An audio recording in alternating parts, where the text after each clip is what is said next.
belum sampai megang, cuma megang tangan bagian kanan ini saya pegang juga asal-asalan, ngelihat guru yang pernah nyembuhin orang kerasukan gitu. Saya pegang sini aja, cuman saya bilang bismillah, itu ada bayangan. Iya, sosok hitam gitu, tapi dia tuh posisinya itu matanya itu merem gini, tapi yang keluar kok matanya dulu, jadi matanya tuh panjang gitu, badannya juga gini. Jadi matanya dulu yang keluar, terus akhirnya keluarnya itu juga dari mulut gini, bukan yang langsung dari badan terus keluar kaki gitu, enggak. Jadi dari mata, akhirnya keluarnya dari mulut gitu. Itu langsung cepet, kilat banget itu Mas di kejadiannya.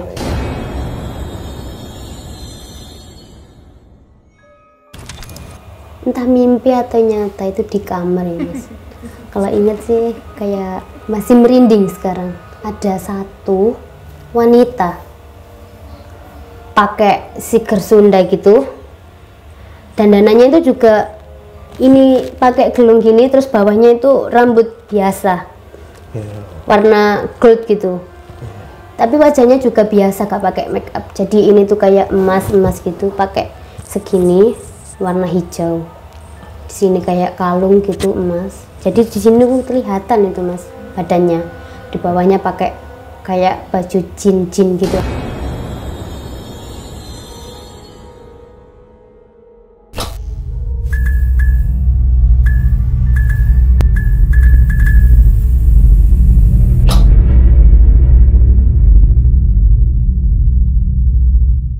Assalamualaikum warahmatullahi wabarakatuh. Sahabat-sahabatku dimanapun Anda berada, berjumpa lagi bersama saya Aji di channel Cerita Misteri Via. Saya doakan sahabat-sahabatku semuanya dimanapun Anda berada, semoga sehat selalu, panjang umur dan murah rezeki. Kali ini tim Cerita Misteri Via kedatangan seorang narasumber yang memiliki cerita yang tidak kalah epik dari video-video sebelumnya yang sudah kita tayangkan di channel Cerita Misteri Via.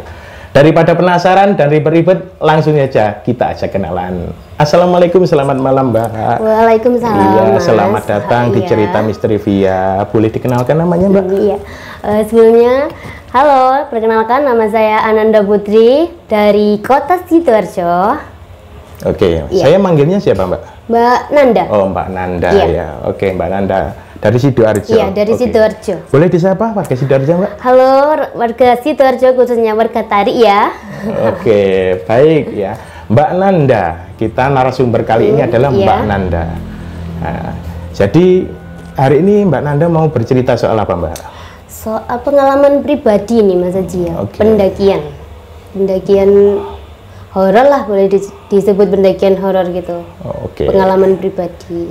Oke, kita skip dulu ceritanya. Bagi kalian sahabat-sahabat yang baru saja nonton channel ini, jangan lupa subscribe dan tekan tombol notifikasinya ya, supaya nanti cerita-cerita tim Cerita Misteri Via akan selalu berdering pada notifikasi HP kalian. Namun sebelumnya, sahabat-sahabat yang memiliki cerita horor, jangan disimpan aja, hubungi admin. Nomor adminnya ada di bawah ini. Oke, nanti videonya akan ditayangkan di channel ini. Oke, langsung saja daripada berbelit-belit, kita dengerin ceritanya sambil ngopi.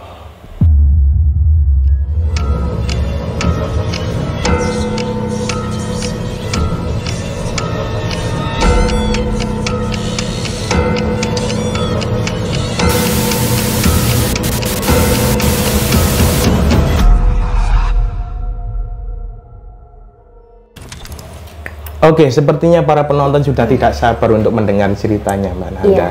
Oke, langsung saja bisa dimulai ceritanya Mbak. Ya oke Mas Haji. Waktu itu kan pertama kali habis pandemi COVID, lockdown, seluruh wisata itu kan emang total tutup kan. Waktu tanggal 4 Juli itu dapat share dari grup salah satu gunung di Mojokerto sini.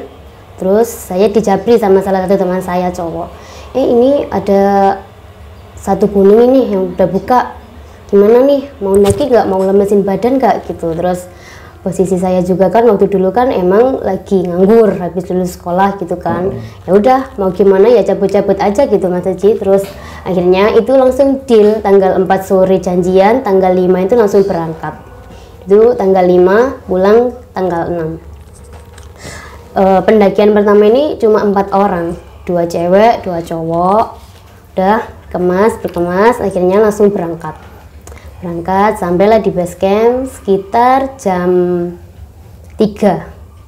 Sampai sana langsung sholat, kemas sama cek barang kembali. Akhirnya sampai maghrib itu belum berangkat karena kan emang habis lockdown itu Mas Haji. Akhirnya sepi, cuma ada 4 atau berapa motor gitu di sana, kan emang baru buka itu pariwisata. Maghrib berangkat lah, jadi perjalanan itu habis maghrib pas, cuma 4 orang, sepi, jalur juga masih kotor banget, kayak emang belum dibersihkan sama sekali.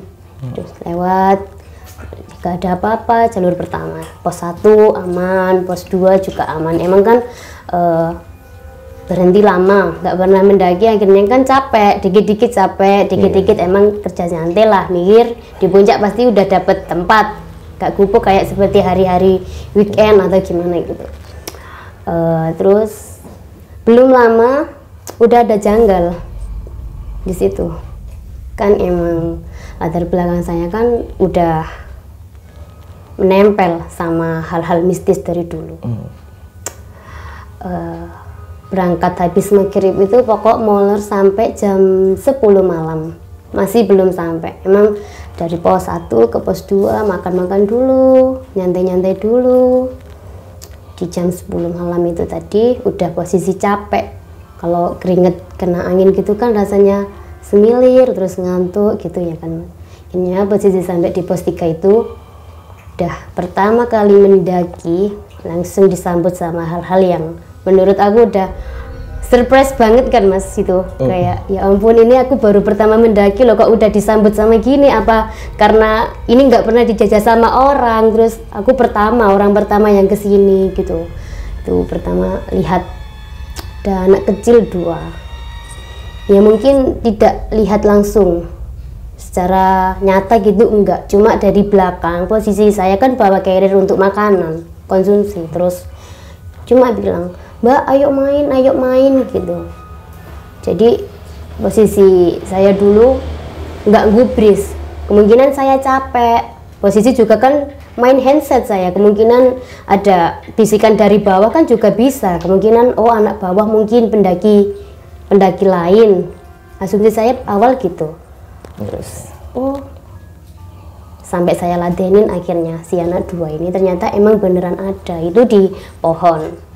Kan satu orang kan bawa senter satu-satu tau Mas Haji. Terus akhirnya saya buktiin kalau emang ini beneran ada orang, ada anak kecil ini tadi. Kalau saya hilangin, kalau saya senternya saya matiin, dia kan mintanya main petak umpet, dia ngilang. Kalau saya nyalain berarti dia mau dicari dia di mana. Terus akhirnya dari situ ya udah, tapi bilangnya dalam hati, oke, sekarang kamu ngumpet deh, nanti aku cari. Kan bahasanya juga bahasa Indonesia juga. Akhirnya mainan pertama oke, lampu saya matiin, udah agak lama itu saya nyalain. Terus kalau orang normal mikirnya mungkin saya orang gila. Temanku 3 itu nyantai, sedangkan aku sendiri tuh kayak cari-cari orang gitu.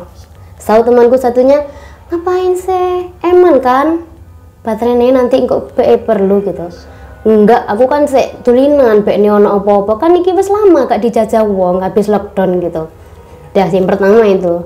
Terus yang kedua saya matiin lagi senternya, terus nyala lagi, ternyata emang ada, malah gelantungan itu yang satu.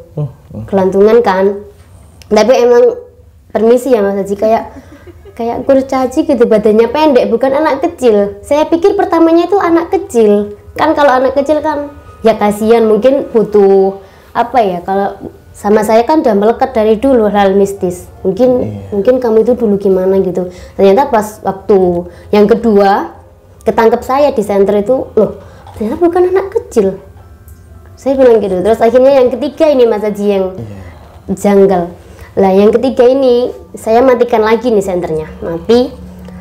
Terus teman saya yang satunya tuh bilang, yuk naik yuk, ben bisa istirahat lama di sana, nanti di puncak ben dapat view besok pagi-pagi ke atas gitu. Ya udah Mas Haji, terus aku lupa nggak sempet pamit sama 2 anak kecil ini tadi. Jadi senter mati kan, nggak mungkin dong saya jalan 4 senter itu nyala semua, cuma 2 senter, nanti kan 2-nya jadi simpanan aja. Akhirnya senter saya matiin, masuk tas, pergi. Ibaratnya saya lupa nyari dia sama pamit itu lupa. Akhirnya terus gitu, tapi nggak ada teror, alhamdulillah nggak ada teror apa-apa. Sampai pulangnya jam 9 itu siang baru inget di tempat itu saya duduk tadi. Kok ya bisa kebetulan di situ tadi waktu saya posisi duduk juga waktu rest lagi. Loh, kan aku kemarin juga mainan tuh sama anak ini gitu. Itu baru inget. Akhirnya mau gimana pun ya, mau ibaratnya mau nebus salah gitu Mas Haji, mau nyalain senter, cari-cari gimana pun meskipun senter itu udah habis semua. Terus akhirnya gimana pun caranya pakai senter HP, senter gitu. Terus akhirnya ya ampun, dalam hati itu cuman bilang minta maaf gimana pun, biar kan takut pengalaman pertama di gunung. Akhirnya gak terjadi apa-apa, alhamdulillah waktu di rumah. Tapi di jalan itu terus minta maaf juga siapapun yang kemarin main sama saya minta maaf sebesar-besarnya, semoga nggak ikut saya sampai pulang, fisik sama apapun saya juga biar nggak sampai keganggu gitu, saya bilangnya gitu. Udah berhenti sampai tanggal 6, akhirnya pulang, berlarut. Juni Juli itu juga ya sedikit sih, cuma ada gangguan dari mimpi gitu saja. Terus akhirnya Agustus itu Mas Haji kan rame-ramenya pendaki, itu tanggal 6 saya mulai lagi. Itu sama sepupu berangkatnya, sepupu sama teman SMA. Kalau dihitung 8 juga, perempuannya 2, laki-lakinya 6. Ya sama juga udah diteror aja, tapi nggak parah, cuma yang diteror sepupu. Akhirnya tiba-tiba nggak kuat, terus barang-barang bawaan itu tiba-tiba jatuh itu semua. Padahal kan waktu Agustus itu kan rame-ramenya itu Mas Haji, habis lockdown gitu. Terus alhamdulillah yang kedua ini nggak apa-apa, aman, alhamdulillah. Karena kan emang yang kedua ini rombongan saya itu mengutamakan sholat. Jadi dimanapun sholat, mau apapun sholat gimana pun, jadi sholat aja terus, alhamdulillah untuk rombongan yang ini. Terus bertepatan tanggal 18 kayaknya, 18 Agustus habis acara itu, belum naik ini, cuman stay, karena kan seru juga ya Mas Haji, habis ada pengibaran bendera di, boleh sebut nama gunungnya ini ya? Iya boleh. Di Gunung Penanggungan itu kan selalu ada pengibaran bendera merah putih. Terus kan kalau pulang kan seru banget ngelihat anak-anaknya meskipun nggak naik. Akhirnya tanggal 18 itu stay. Bantu-bantu juga Naksar, kan banyak manusia kan kemungkinan juga banyak korban-korban, entah capek atau apa, bantu-bantu di sana. Alhamdulillah juga melekat sama orang ser. Akhirnya tanggal 19 baru ada schedule buat naik. Itu pun naiknya juga udah rencana sebelumnya. Kalau tanggal 17-18 kan kemungkinan masih rame. Akhirnya ambil tanggal 19-nya. Ini sama, cuman ini anak grup pendaki. Ya mungkin karena sekarang masih aktif ya nggak bisa saya sebutkan ya Mas Haji, maaf. Terus ini anak Sidoarjo, terus anak Lamongan, Malang, sama anak Surabaya. Jadi 3 perempuan, 5 laki-laki. Nah, di kasus ini nih Mas Haji yang memang benar-benar buat pengalaman yang nggak bakal bisa saya lupa. Apa itu? Waktu mendaki kan pertama berangkat itu dari rumah habis maghrib. Saya dijemput sama teman saya namanya Berry itu, anak Sidoarjo. Dijemput berangkat. Udah mau berangkat itu udah banyak banget, udah mau ketabrak. Terus kaki itu di lampu merah itu malah ada kucing gitu Mas. Ya Allah. Udah kucing itu tiba-tiba ke kaki. waduh ini wis 2 kali ini, saya lanjut apa enggak gitu. Terus kan emang badanku kan kecil ya mas, mampir dong ke Indomaret. Akhirnya beli cemilan, beli makanan, karena kan nunggu temanku ini ada yang pulang kerja jam 10, si cewek ini anak Malang. Kan aku juga kasihan, ya boleh konsumsi aja yang di tas ini, udah cukup buat nanti aja di puncak gitu.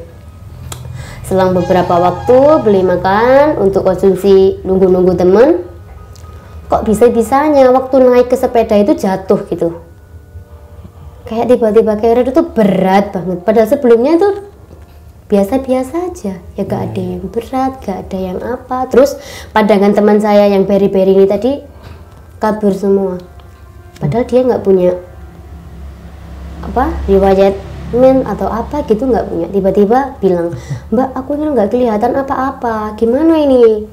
Posisi pakainya sepeda laki-laki, karena aku juga nggak bisa ganti bonceng mas. Akhirnya mau gak mau, terus gimana ini, lanjut jalan nggak? Ya udah nggak apa-apa tapi pelan-pelan ya mbak. Iya gitu, katanya itu kabutnya semakin tebel, padahal aku yang dibonceng itu biasa aja mas. Iya. Serius tah? Iya mbak, ini lo mataku lo panas juga, kabutnya itu juga tebel ini, bilang kayak gitu. Terus akhirnya pelan, itu berangkat maghrib mas, sampai sana jam 9 ya. Aku ya ampun. Terus sampai base camp alhamdulillah, nyampe akhirnya bersih-bersih badan, terus udah pokoknya relax semua, tata-tata barang, cari base camp buat kabarin anak-anak, ini aku udah sampai, kalian sampai jam berapa gitu. Terus selang beberapa menit lah, temanku yang habis kerja tadi langsung OTW dari Lamongan cus Penanggungan gimana gitu. Terus nunggu temanku yang pulang kerja tadi sambil bicara, emang tadi kok bisa sih pandangan kamu tiba-tiba burem gitu? Iya mbak, tapi di sini loh kok ya biasa gitu ya, bilangnya gitu. Temanku yang dari Lamongan datang, terus udah 4 datang, akhirnya udah orang 6 nunggu dari yang Malang sampai jam 1. Jadi aku tidur di base camp itu mas Haji, nunggu 2 temanku. Ya udah nunggu sampai ketiduran.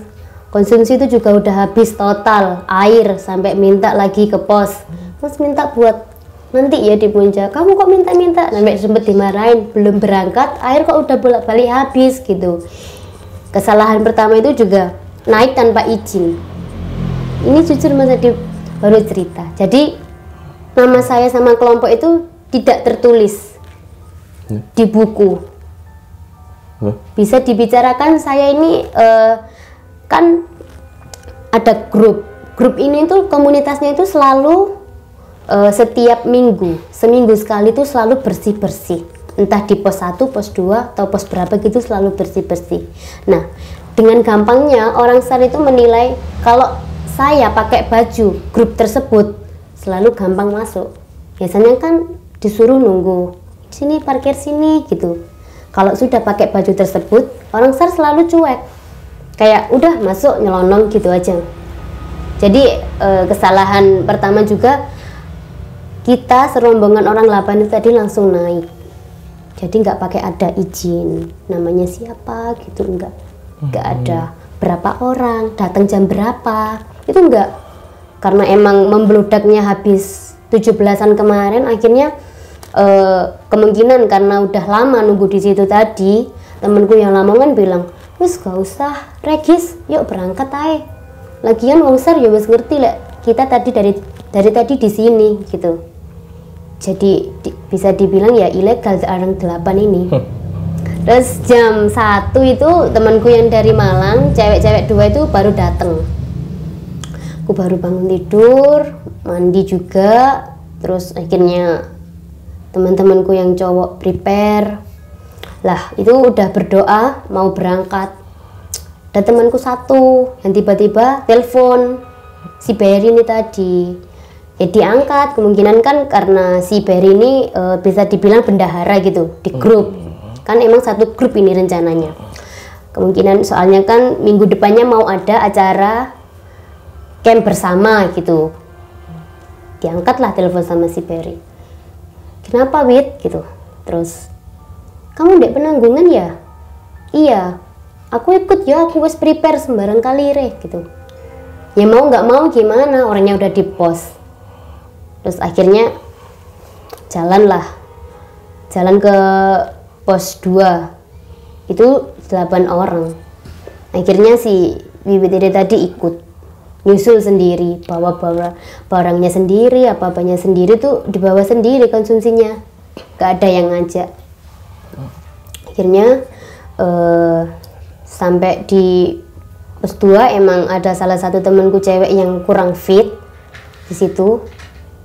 Mau nggak mau ya emang perjalanan cukup terganggu karena posisi saya dan teman-teman kan mau ngejar ke puncak biar bisa ada kenangan bareng gitu. Terus si teman saya satunya badannya kurang enak gitu, makanya akhirnya perjalanan 15 menit jalan terus berhenti lagi, jalan berhenti, jadi kesannya kayak nggak nanjak apa-apa, soalnya kan baru kerasa capek terus nyantai lagi.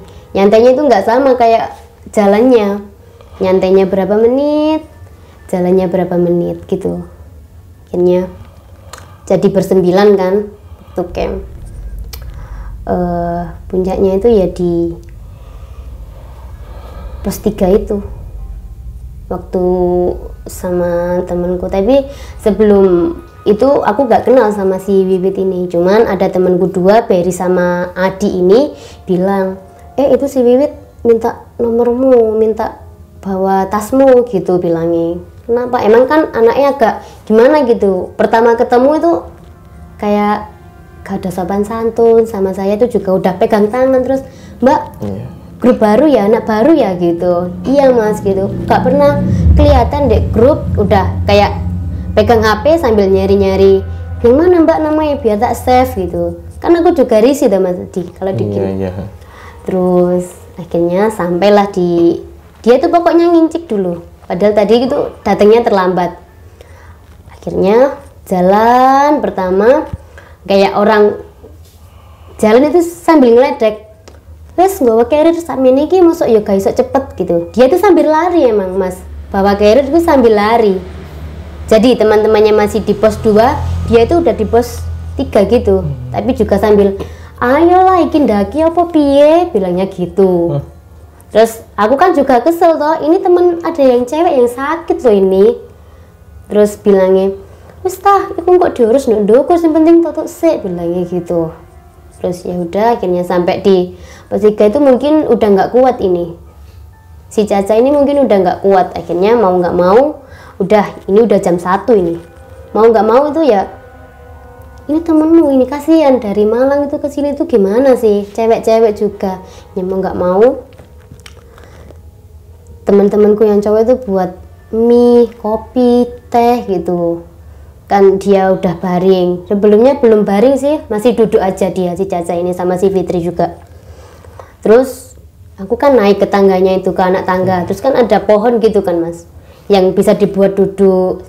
Nah posisi saya itu duduk di atas ini sama Mas Adi. Mas Adi itu udah tahu kalau saya itu bad mood sama si Wiwit ini. Terus Mas Adi bilang wis jangan dihiraukan, emang anak itu selengean, lek ngomongku gak bisa diatur bilangnya gitu.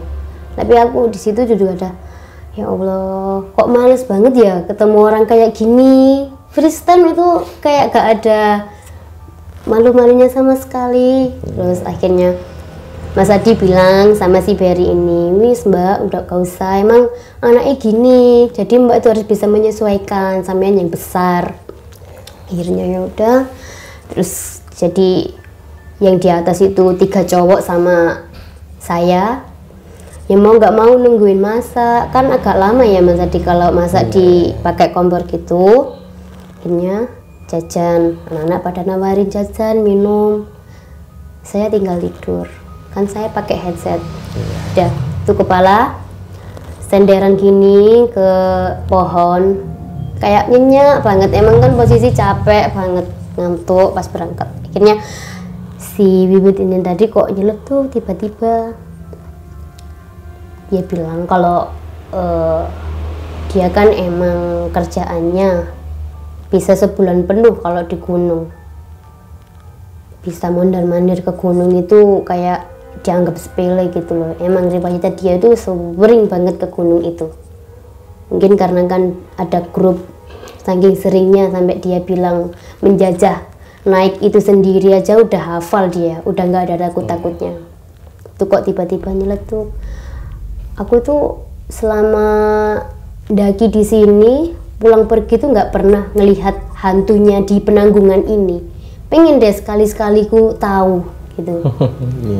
Itu bilang kayak gitu waktu temanku lagi sakit itu tadi. Ya selang 15 menit lah habis si Wiwit bilang gitu tadi, reaksinya itu ke temanku, ke si Caca ini tadi. Tiba-tiba teriak, habis itu kayak pingsan gitu mas. Sontak teman-temanku kan mulai dari si Berry sama si Adi sama si Wiwit itu tadi turun. Tapi entah kenapa aku di situ nggak mau turun sama sekali mas tadi. Kayak emang jujur, saya di atas tuh kayak ketawa sendiri. Kayak emosi terus apa ya, campur aduk emosi, pengen nangis itu jadi satu pokoknya di sana. Kayak ngerasain ini tuh rumahku kok iso kamu bilang kayak gitu. Jadi orang-orang pada turun, pada bantuin si Caca ini tadi, entah kenapa, entah karena kecapean atau karena apa juga nggak tahu. Semua cowok-cowok itu pada nolongin, tapi saya nggak sama sekali. Gak ada reaksi mau bangun atau mau gimana, padahal kan harusnya sama wanita kan lebih care. Tapi saya di situ enggak, pokoknya perasaan itu mau marah, mau gimana, sampai mau teriak itu tapi sambil nangis. Cuma saya nggak bisa ekspresikan itu. Sampai diminta sama teman saya. Ini Mas Adi ini yang tahu latar belakang saya. Kalau saya itu punya ya bukan kelebihan, kebiasaan buat ngelihat terus latar belakang saya kayak gini. Pernah saya ceritain, maksudnya saya pernah curhat gitu sama Mas Adi. Akhirnya Mas Adi lari, Nanda itu loh teman kamu, kenapa itu soalnya nangis terus, mungkin kamu sing tahu karena kan kamu cewek, ini kenapa, aku mau kasih minyak juga nggak berani, takut nyentuh badannya dia. Itu dirayu juga nggak mau saya mas, saya dirayu sampai 2 orang itu juga nggak mau.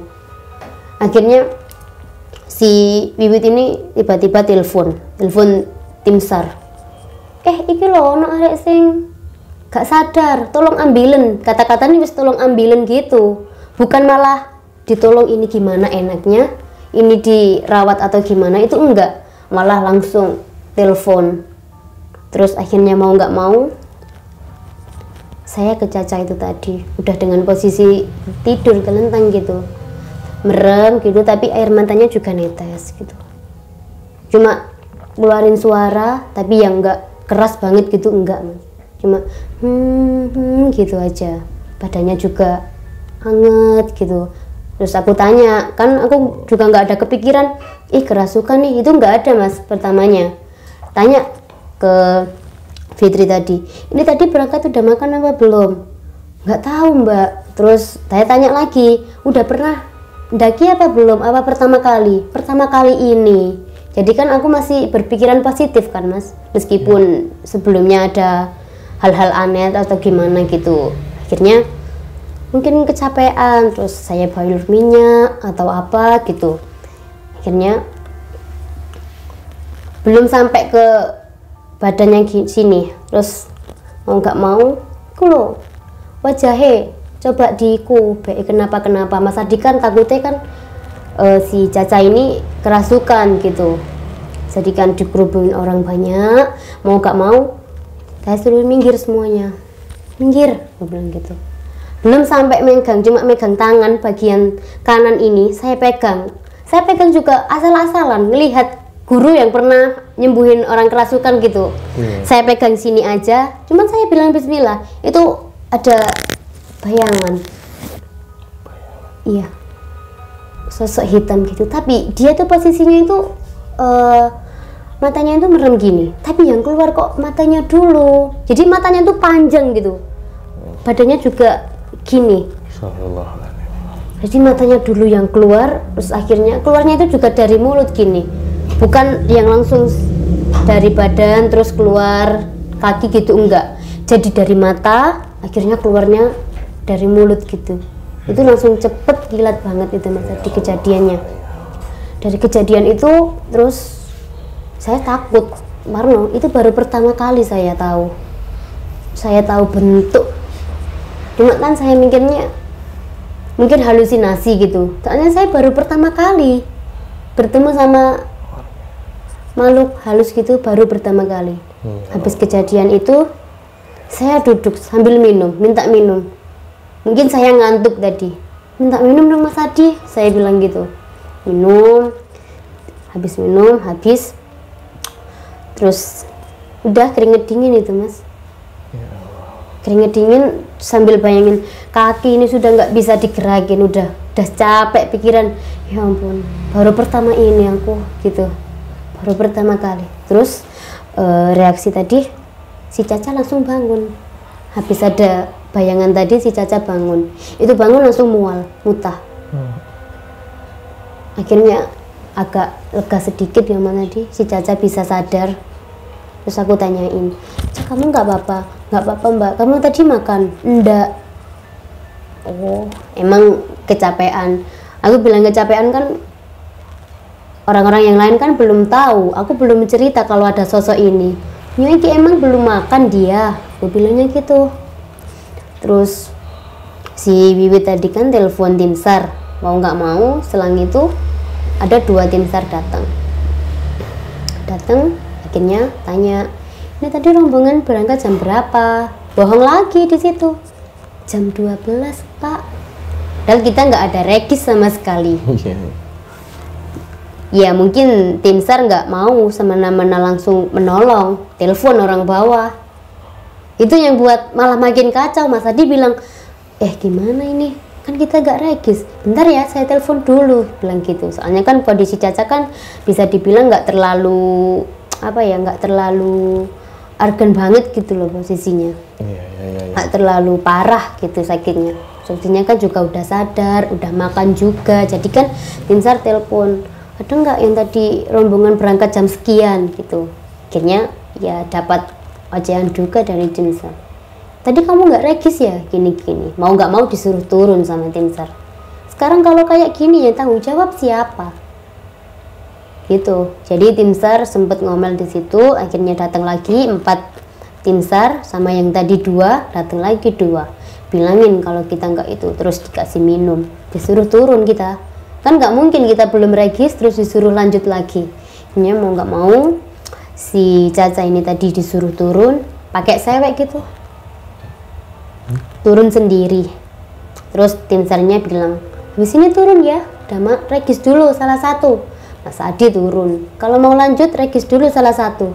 Mas Adi mau nggak mau lari katanya, lari terus nunggu. Tapi si Caca ini udah dibawa turun, udah dibawa sama tim SAR. Akhirnya Caca turun, disambi Mas Adi tanggung jawab, belum regis ini tadi. Tunggu di situ dulu ya, aku mau regis, bilang gitu. Akhirnya nunggu di situ tuh ada selang beberapa jam, setengah jam mungkin, aku kembali lagi ke pohon tadi, bukan di pos, naik ke atas. Kan maksudnya kan di pos itu cowok-cowok semua. Iya. Cuman ada cewek satu tadi, karena aku juga gak mau gitu gabung sama cowok. Akhirnya balik lagi ke tas, sampai situ tidur. Ya buat nyantai aja sambil nunggu Mas Adi. Terus bangun, kok kayak ada orang ngintip gitu. Gimana? Di balik pohon. Allah. Di balik pohon itu. Cuma dia itu diam aja, cuman kelihat sebagian sini. Jadi ini pohon, cuma kelihat sebagian sini matanya. Allah. Dengan rambutnya itu juga nggak lurus, nggak poncang-pancingan gitu, nggak kelihatan rambutnya. Cuma diem, bajunya kusut juga. Cuma tangan juga nggak nunjuk apa-apa. Bilang aja, cuma dari hatiku udah kerasa kayak minta si Wiwit harus minta maaf karena udah ngomong yang enggak di sini. Karena ucapan yang tadi katanya nggak pernah lihat hantunya penanggungan. Mungkin kita nggak tahu kan, mungkin nggak terima atau gimana kan juga nggak tahu. hati seseorang, karena kita juga sendiri kalau punya rumah kayak gitu kan nggak suka ya Mas Adi, kayak ada orang main ke rumah bahasanya nggak baik gitu kan juga ngerasanya kayak kurang sopan banget gitu. Betul. Akhirnya nampaknya itu lama banget sampai aku udah speak up sama si Wiwit baru ngilang. Jadi itu emang nggak nunjuk, makhluk ini nggak nunjuk itu suruh minta maaf itu enggak, cuma dari hati itu udah bilang kalau nyuruh si Wiwit itu minta maaf. Ya ngerasa takut lah Mas Adi ya, terus mau nggak mau aku bilang si Wiwit ini nyantai duduk gitu tidur. Terus emang kan aku nggak ngobrol sama sekali sama si Wiwit ini, jadi baru ngobrol itu cuma nyuruh dia minta maaf. Wit, kamu minta maaf gitu. Kesannya kalau sama anak selengean itu kesannya aku kayak orang gila mungkin, minta maaf nang sopo gitu mungkin. Terus akhirnya dia bilang minta maaf ke siapa aku? Enggak ada wujudnya kok diminta maaf no. Terus aku bilang minta maaf ini diterima, bilangnya gitu. Akhirnya yang penting aku udah bilang, celotehannya si Wiwit udah didengar.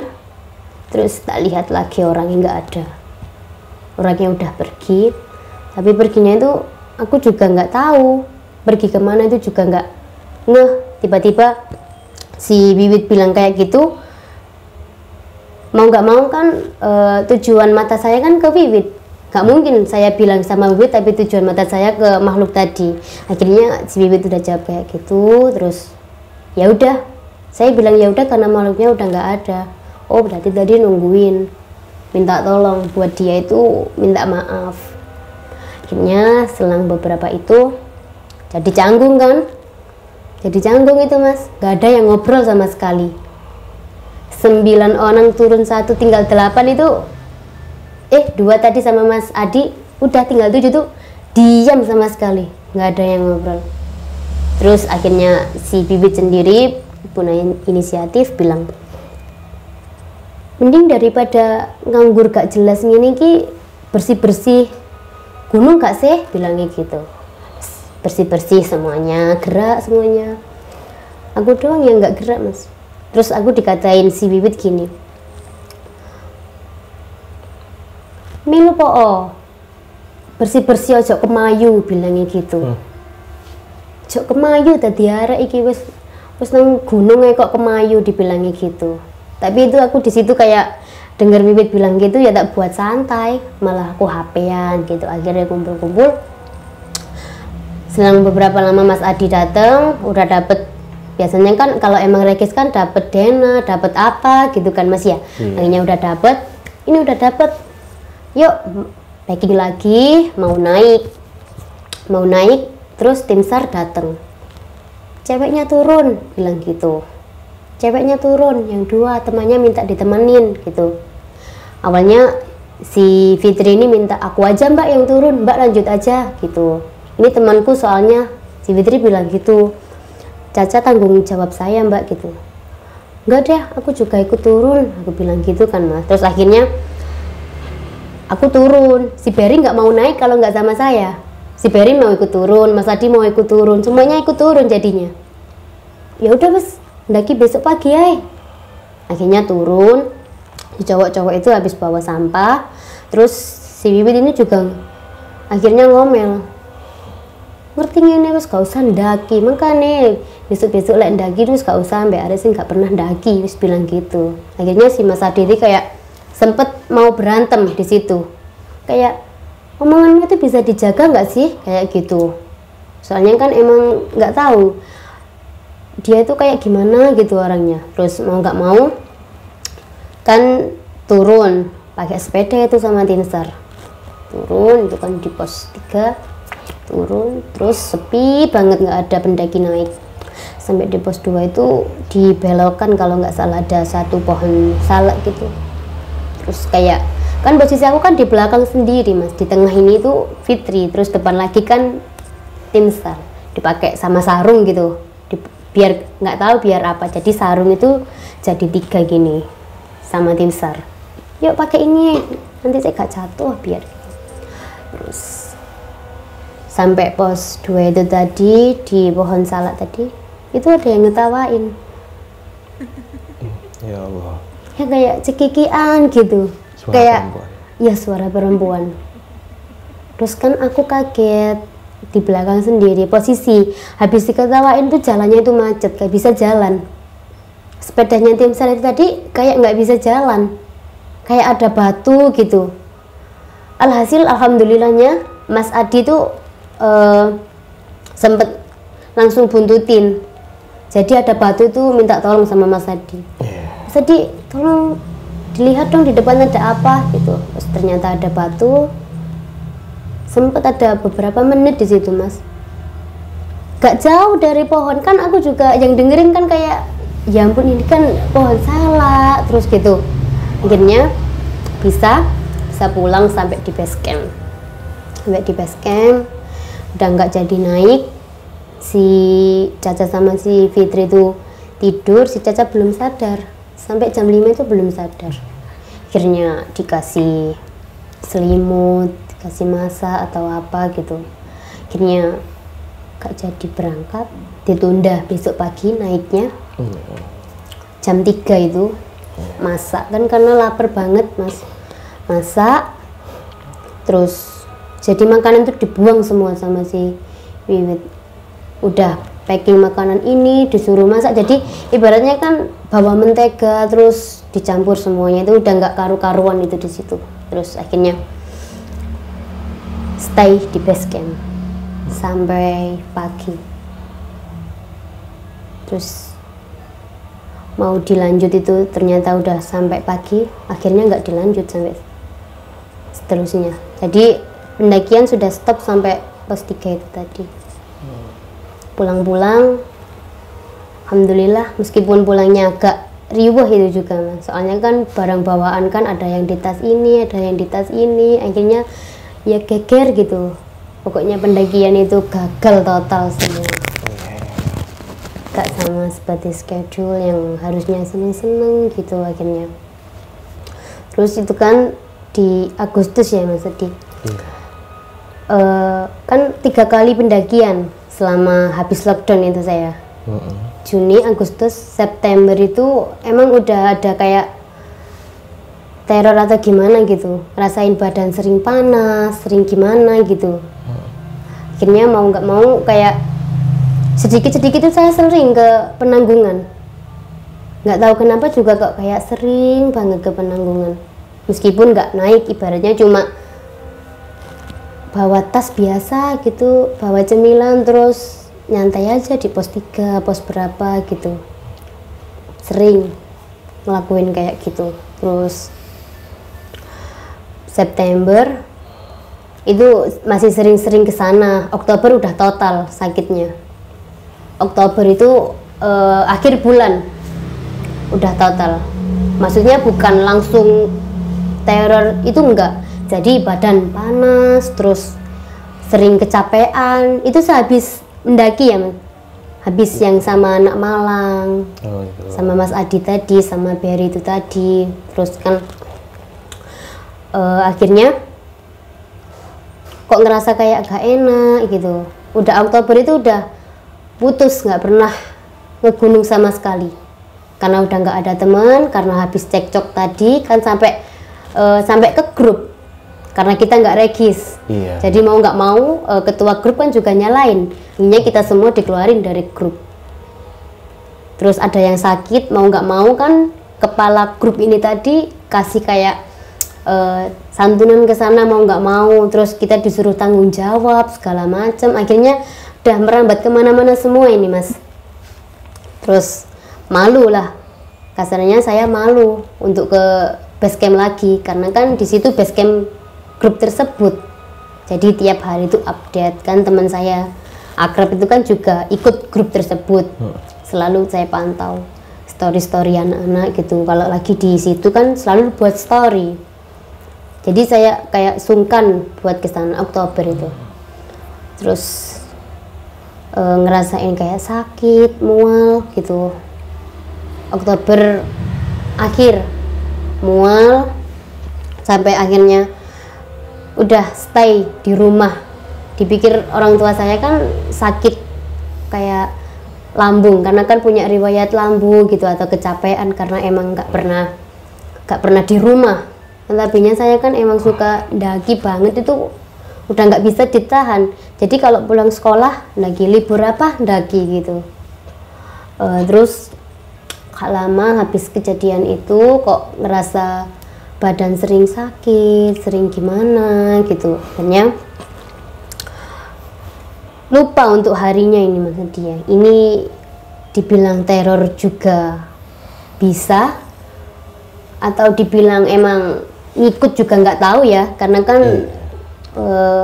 latar belakang saya kan juga bisa untuk komunikasi, mungkin meskipun nggak langsung gitu sama beliau. Terus nggak tahu ini harinya apa, yang penting itu posisinya saya habis sakit 3 hari mual muntah sampai namanya tuh muntah itu nggak bisa sampai ke kamar mandi, jadi muntah itu mau bangun itu susah. Itu orang rumah itu udah nilai kecapean gitu, mungkin kecapean gitu ya, emang kan non-stop untuk ke gunung terus ya, mungkin kecapean 3 hari itu. Terus malam itu udah dapet, kalau teror sih enggak, kayak mimpi, entah mimpi atau nyata, itu di kamar ya Mas. Kalau ingat sih kayak masih merinding sekarang. Ada satu wanita pakai siker Sunda gitu, dandanannya itu juga ini pakai gelung gini, terus bawahnya itu rambut biasa warna gold gitu, tapi wajahnya juga biasa, gak pakai make up. Jadi ini tuh kayak emas gitu, pakai segini warna hijau, di sini kayak kalung gitu emas. Jadi di sini tuh kelihatan itu Mas badannya, di bawahnya pakai kayak baju jin gitu atau gimana. Kalau di film-film gitu loh Mas tadi. Itu nari. Ya Allah. Jam 1. Sebelum video ini saya tutup, saya ingatkan kembali bagi teman-teman yang barusan saja nonton video ini, segera subscribe, yang belum subscribe nyalakan loncengnya, dan barangkali kalian ada yang ingin disampaikan, langsung saja ketik di kolom komentar, oke? Dan bagi kalian yang memiliki cerita horor, saya tunggu nih di tim Cerita Misteri Via untuk datang ke sini bersilaturahmi dan berbagi cerita. Jangan lupa hubungi nomor admin yang ada di bawah ini, oke? Saya Aji pamit undur diri. Wabillahi taufiq wal hidayah. Assalamualaikum warahmatullahi wabarakatuh. Salam sejahtera dan selamat malam.